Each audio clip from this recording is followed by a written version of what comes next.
Eto mga kadonatics, presidente / vlogger. Nagpa-interview na naman kasi si Bongbong Marcos mga kadonatics sa podcast niya. Nako, kakaiba talaga. Isang presidente, vlogger at the same time. Kung wala siyang zone na mga kadonatics, doon sa YouTube channel niya. Yan kaganda yung presidente natin. Eto mga kadonatics, ang ganda na naman yung mga sinasabi niya. Pero taliwas sa kanyang mga ginagawa. Noli de Castro at Karen Davila, sinupalpal na si Marcos at kanyang mga kaalyado. Eto, panoorin natin yung videos mga kadonatics. Simulan ko na po, Mr. President. Yes, Simulan mo na. 7-minute video lang ito mga kadonatics. Yung iba, puntahan nyo na lang sa channel ni Presidente. On your recent SONA. Okay. Isa ho sa pinaka-pinalakpakan doon nung sabihin ninyong pananagutin ninyo, paimbestigahan ninyo yung mga palpak o di kay non-existent na flood control projects. If I may mention some Ang sinabi niya kasi doon yung mga kadonatics sa hindi pa nakakalam, sabi niya, pananagutin ko kayo! Wow!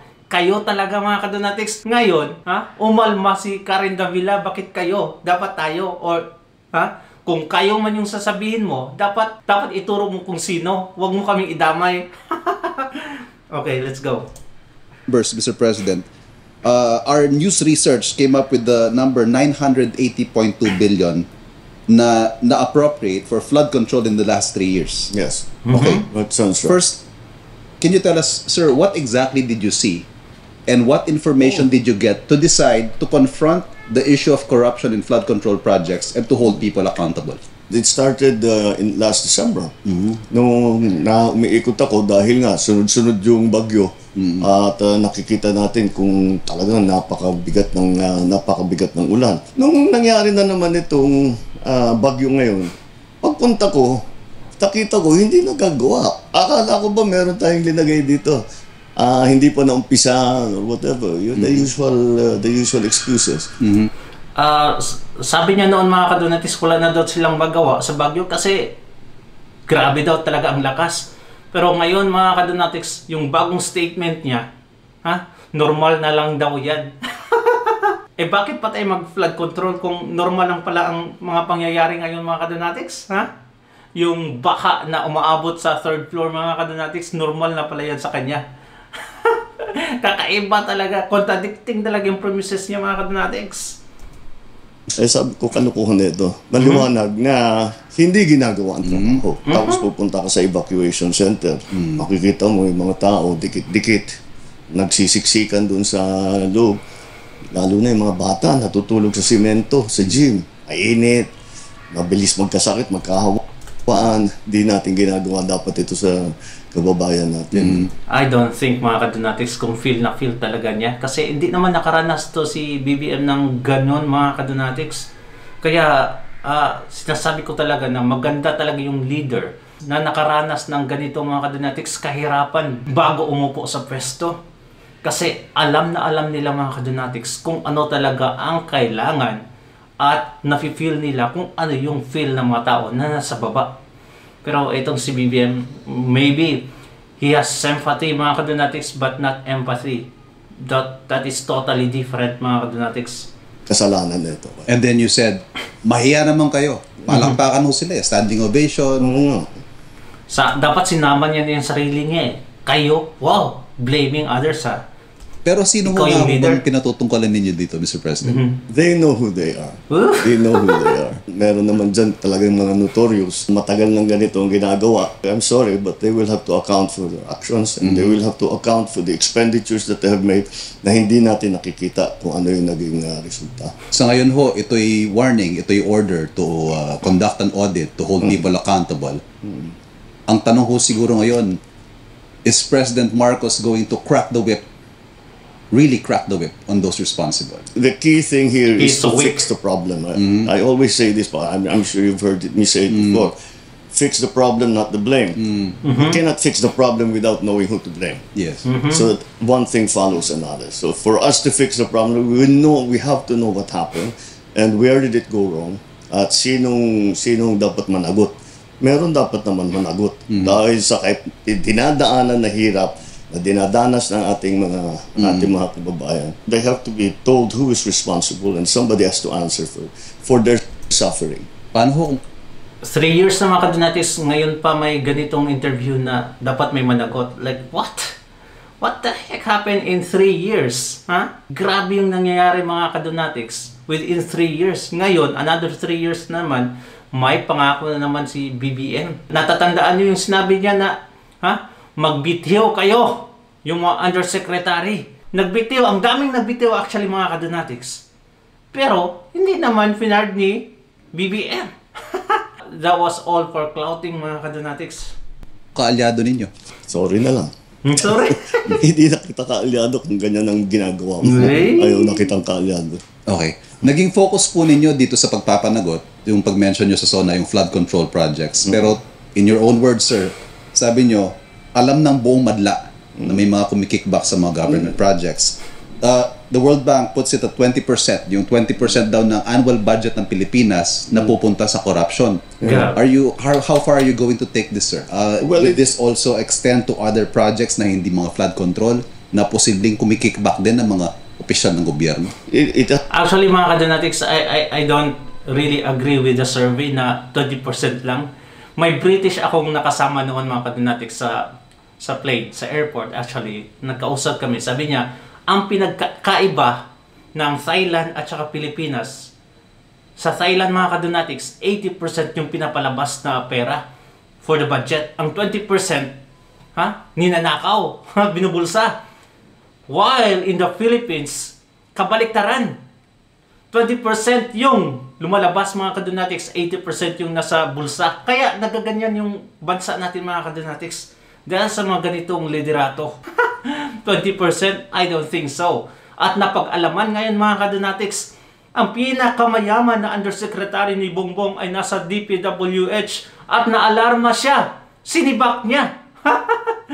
Panoorin niyo yung video mga kadonatics. Has to be evenly applied. Hindi naman maaari, dito lang tayo nag-audit, dito lang tayo naghahanap ng mananagot. Kailangan lahat, kung sino man may naging kasabwat dito sa ganyang klaseng pagtrabaho, kasi sorry na lang, kagaya na sabi ko, sorry na lang. Audit mo kaya Also sarili to mo. have a third party conduct this audit, this review of all these projects. Well, wag daw po DPWH. What's your take on this? Hindi talaga DPWH. Hiningi lang natin, hindi nang hiningi, kinuha na natin yung listahan. Kaya yung mahalaga doon sa aming pinag-usapan na isa sa publiko natin. So malalaman ng tao, yung tiga doon, barangay 1, 2, 3, tapos tiga na amin, wala naman kami nakitang ganito. Isumbong nila. So that applies to anything, to all of the projects that will happen. I'm sure marami magsusumbong dyan. We already have some names that are coming up that will be, first of all, corporations that mga contractor na talagang kitang-kita na hindi magandang trabaho nila. So, we will put them on a blacklist. Hindi na sila pwedeng magkontrata sa gobyerno. Number 2, lahat ito, yun na nga, kakasuhan natin. Sabihin natin, saan napunta yung pondong ito? Saan napunta sa ganyan? Pag hindi sila makapag-explain na mabuti, we will have to take it to the next step. Kaugnay po doon. Maniniwala pa ba kayo sa mga sinasabi niya mga kadonatics? We will have to take it to the next level? Like, how? Ang daming sekretary mo, undersecretary ng mga corrupt, nung nag-courtesy resignation ka, nag-resign naman sila, pero hindi mo tinanggap. Saan next level yung sinasabi mo? Like, ganito na lang talaga mga kadonatics. Hindi satisfied sa SONA niya, ito, nagpa-interview. Utos nyo yan na i-audit itong mga projects na ito. Sinabi nyo rin that you will return a general appropriations bill that is not in line with your NEP. Yeah. Never mind if you have to resort to a reenacted budget. Sure. 2 things, sir. One, this early, Senate President Cheese is saying na hindi pwedeng hindi galawin ng Senado ang budget o ng legislature ang budget. We have the power of the purse. Yes. Ano hong masasabi nyo rin? He's right. Let's remember ko ano yung sinabi ko dun sa suno.